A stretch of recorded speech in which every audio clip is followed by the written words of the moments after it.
এই মুহূর্তে জানাবো আপনাদের অত্যন্ত গুরুত্বপূর্ণ একটা খবর। সিআইডির জালে মানব পাচারকারী, আরো একবার জানাবো আপনাদেরকে, সিআইডির জালে এবারে মানব পাচারকারী দিল্লির তুগলকাবাদ থেকে গ্রেফতার করা হয়েছে বলে জানা যাচ্ছে। আরো একবার জানাবো আপনাদেরকে, সিআইডির জালে মানব পাচারকারী দিল্লির তুগলকাবাদ থেকে গ্রেফতার করা হয়েছে।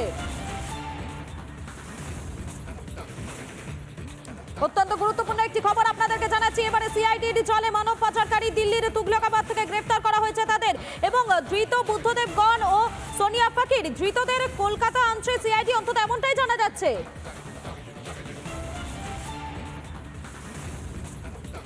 সিআইডির জালে এবারে মানব পাচারকারী দিল্লির তুগলকাবাদ থেকে গ্রেফতার করা হয়েছে বুদ্ধদেব গণ ও সোনিয়া ফকিরকে। ধৃতদের ইতিমধ্যেই কলকাতায় আনছে সিআইডি।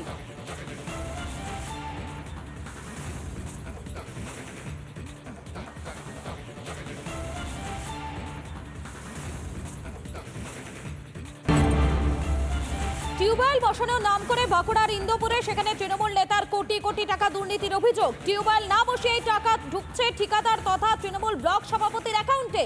জিও ট্যাগ বসানো হয়েছে পুরনো টিউবওয়েলে। এভাবেই পঞ্চদশ অর্থ কমিশনের টাকা লুঠের অভিযোগ তৃণমূল নেতার বিরুদ্ধে। অভিযোগ অস্বীকার তৃণমূল নেতার। আমাদের প্রতিনিধি মৃন্ময় পান কি প্রতিবেদন তুলে ধরেছেন দেখাবো আপনাদের। গ্রাউন্ড জিরো থেকে, অর্থাৎ রিপাবলিক বাংলা একমাত্র চ্যানেল, বাঁকুড়া জেলার ইন্দপুর ব্লকের গৌরবাজার পঞ্চায়েতের শিবরামপুর আটচালার যে ছবিটা আমরা তুলে ধরছি, অর্থাৎ গতকাল আমরা এই জায়গাতে এসেছিলাম এবং গতকাল খোঁজ খবর নিয়ে যেটা দেখতে পাই এবং আজকেও এসেছি আমরা গ্রাউন্ড জিরো থেকে, যে ছবিটা আমরা তুলে ধরছি যে এই আটচালার পাশেই 2023-24 অর্থবর্ষে একটি টিউবওয়েল তৈরি হয়েছে এবং সেই টিউবওয়েল তৈরির জন্য স্থানীয় যিনি ঠিকাদার আছেন তিনি আজ থেকে 10 মাস আগে সেই টাকার পেমেন্ট পর্যন্ত পেয়ে গেছেন। এবং একাধিক জায়গাতে বাঁকুড়ার ইন্দপুর ব্লকের গৌরবাজার পঞ্চায়েতের একাধিক জায়গাতে কিন্তু এরকম ভাবে দুর্নীতি হয়েছে। টিউবওয়েল তৈরি না করে টাকা আত্মসাৎ করা হয়েছে। আমি সরাসরি জানার চেষ্টা করব এই টিউবওয়েল আপনারা কতদিন আগে তৈরি হয়েছে? আমাদের এখানে কোনো টিউবওয়েলই হয়নি। তারপরে তৈরির কথাটা আপনি কাল এসে বললেন যে এখানে টিউবওয়েলের টাকা এসছে, তাই আমরা জানলাম। আপনি তো কাল থেকে ঘুরে দেখলেন যে গোটা চ্যাপ্টারটা পেয়েছেন টিউবওয়েল দেখতে। চাইছেন এই মুহূর্তে কি চাইছেন? কি চাইছিস শাস্তি চাই আর টিউবওয়েলও চাই। ওই দিবসের মধ্যে আমাদের টিউবওয়েল চাই। এখানকার একজন সিপিএম নেতৃত্বের কাছ থেকে জানার চেষ্টা করবো, তিনি এই বিষয় নিয়ে ডিএমকে লিখিত অভিযোগ জানিয়েছেন। আপনাদের অভিযোগটা কি? আমাদের অভিযোগটা যে টিউবওয়েল না করে যে সমস্ত টাকা এজেন্সি আত্মসাৎ করেছে তার সরাসরি তদন্ত করে শাস্তি হোক, এবং যে জায়গায় টিউবওয়েল হয়নি সেখানে নতুন করে টিউবওয়েল স্থাপন করার ব্যবস্থা করা। এর সাথে কে বা কারা যুক্ত আছে, কারা এই টাকাটা চুরি করেছে? এর সাথে এখানে অঞ্চল তৃণমূলের যে সভাপতি কুতুবুদ্দিন খান তিনি প্রধান, তার ছেলে রেজাউল খান হচ্ছেন ব্লক সভাপতি তৃণমূলের, উনি হচ্ছেন ব্লক সভাপতি, ওর বাবা হচ্ছে প্রধান। এখানে ঠিকাদার নাম রেজাউল খানের এখানে এজেন্সি, উনি টাকাটা তুলেছেন। এবং কালকে আপনারা খবর করার পর ওরা বিকালবেলা এসে অনেক পরিবারকে হুমকি দিয়ে গেছে যে যদি তোমরা এই চ্যানেলের সামনে কোনো মুখ খুলে আমাদের সম্পর্কে বলো তাহলে তোমাদের লক্ষ্মীর ভান্ডার বন্ধ করে দেবো, বার্ধক্য ভাতা, বিধবা ভাতা বন্ধ করে দেবো। প্রায় 200-র কাছাকাছি টিউবওয়েল না করেই টাকা তোলা হয়েছে। কত টাকা? কোটি কোটি টাকা তোলা হয়েছে। এবং এটা তৃণমূল ক্ষমতার আসার পর থেকেই ধারাবাহিকভাবে দুর্নীতি চলছে। এটা লুট, এক কথায় চুরি নয়, লুট হচ্ছে। অর্থাৎ যেটা এখান থেকে অভিযোগ করা হচ্ছে যে ধারাবাহিকভাবে কয়েকশো টিউবওয়েলের টাকা এইভাবে চুরি করা হয়েছে, কোটি কোটি টাকা চুরি করা হয়েছে। আপনারা দেখলেন আমাদের প্রতিনিধি মৃন্ময় পান কি প্রতিবেদন তিনি তুলে ধরেছেন এবং কি অভিযোগ করছেন স্থানীয় বাসিন্দারা, সেই অভিযোগ আপনাদের শোনালাম। এবং এর পরিপ্রেক্ষিতে বাঁকুড়ার বিজেপি বিধায়ক নীলাদ্রি শেখর দানা তিনি কি বলছেন তার কি বক্তব্য শোনাবো আপনাদের। তো আজকে টিউবওয়েল কেন, টিউবওয়েল তো ছোট ছোট লাখ লাখ টাকার ব্যাপার, কোটি কোটি টাকার এরকম চুরি হয়ে গেছে। বাঁকুড়াতে খবর নিন, আমরা অনেকবার বলেছি এটা যদি অন্য দলের হতো তাহলে আজকে আমাদের পশ্চিমবাংলার মাননীয় কতটা লাফাতেন আর কতটা কি করতো, আর কতগুলোকে শ্রীঘরে ঢোকাতো ইডি আমাদের এই সিআইডিকে দিয়ে বা পুলিশকে দিয়ে, সেটা আপনারা আমাদের থেকে আরও ভালো অনুভব করছেন। শুধু একটা পঞ্চায়েতে নয়, এরকম পঞ্চায়েত প্রধান প্রত্যেকটি জায়গাতেই ডাকাতি করছে, প্রত্যেকটা পঞ্চায়েতে বসে বসে ডাকাতি করছে তৃণমূলের, যেখানেই তৃণমূল সেখানেই ডাকাতি।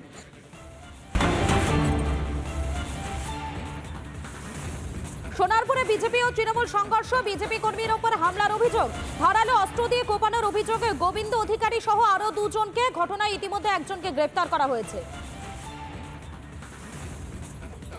সোনারপুরে বিজেপি তৃণমূল সংঘর্ষ, ধারালো অস্ত্র দিয়ে বিজেপি কর্মীর ওপর হামলার অভিযোগ, ধারালো অস্ত্র দিয়ে কোপানোর অভিযোগ, গোবিন্দ অধিকারী সহ আরো দুজনকে, ঘটনায় গ্রেফতার এক।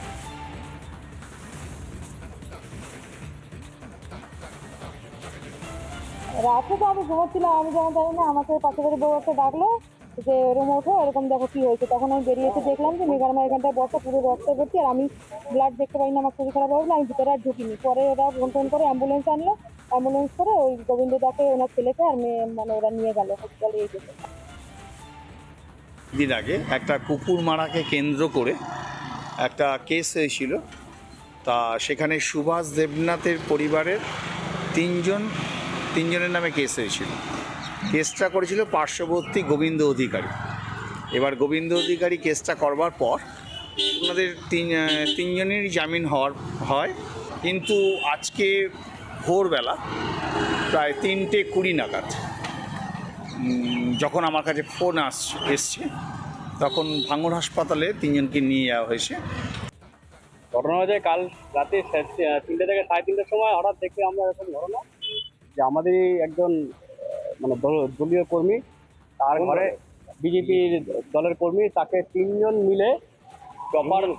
তিনজনকে চপার দিয়ে কুপিয়েছে। গোবিন্দ অধিকারী, ওর বউ এবং ওর ছেলে, তিনজনকে চপার দিয়ে কুপিয়েছে। ঘরে রক্তাক্ত হয়ে আছে। কিছুদিন আগে কুকুর নিয়ে নাকি ঝামেলা হয়েছিল। এই কুকুরের ঝামেলার পর থেকে এরা একটা আক্রোশের মুখে পড়ে যায়। চিকিৎসা করাতে এসে মহা ফাপড়ে পড়েছেন সুদূর উত্তরবঙ্গ থেকে আসা এক রোগী।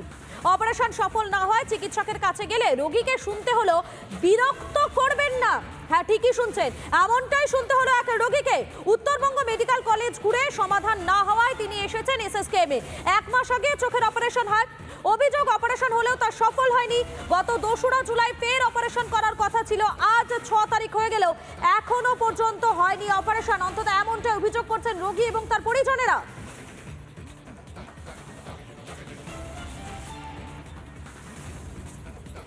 চিকিৎসা করতে এসে মহা ফাপড়ে পড়েছেন উত্তরবঙ্গ থেকে আসা এক রোগী। অপারেশন সফল না হয় চিকিৎসকের কাছে গেলে তাকে শুনতে হলো বিরক্ত করবেন না। একবার দেখাই আপনাদেরকে সেই মুহূর্তের ছবিটা, যে মুহূর্তে আমাদের প্রতিনিধি সৈকত পৌঁছে গিয়েছিলেন এই রোগী এবং তার পরিজনদের কাছে। সেই মুহূর্তে তারা ঠিক কি বলছেন, কি অভিযোগ করছেন, একবার শুনুন।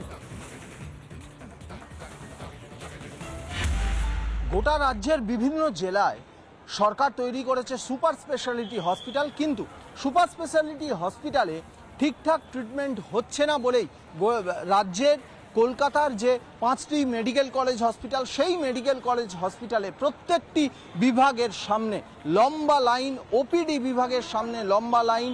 জেলা থেকে পেশেন্ট আসছে শহর কলকাতা থেকেও।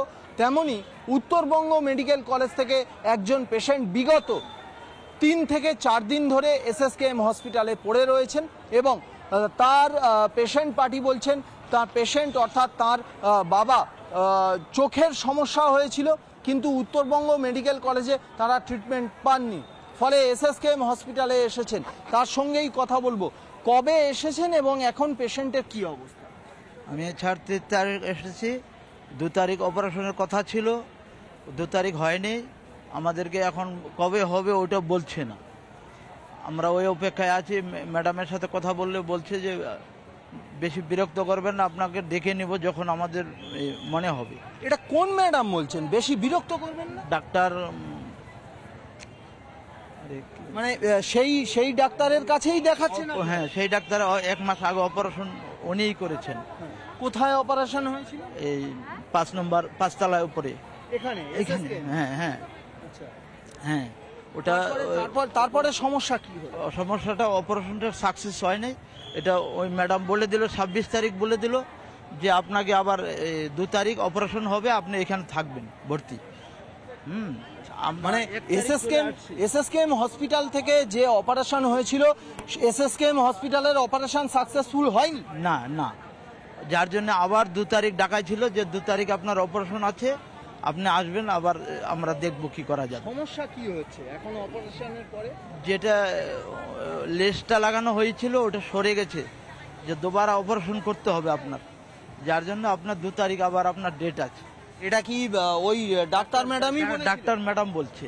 হ্যাঁ, তারপরে আমরা 1 তারিখ আসি ভর্তি হয়ে গেলাম। 2 তারিখ বললাম আমাদের কি হলো ম্যাডাম, কেন হয় না?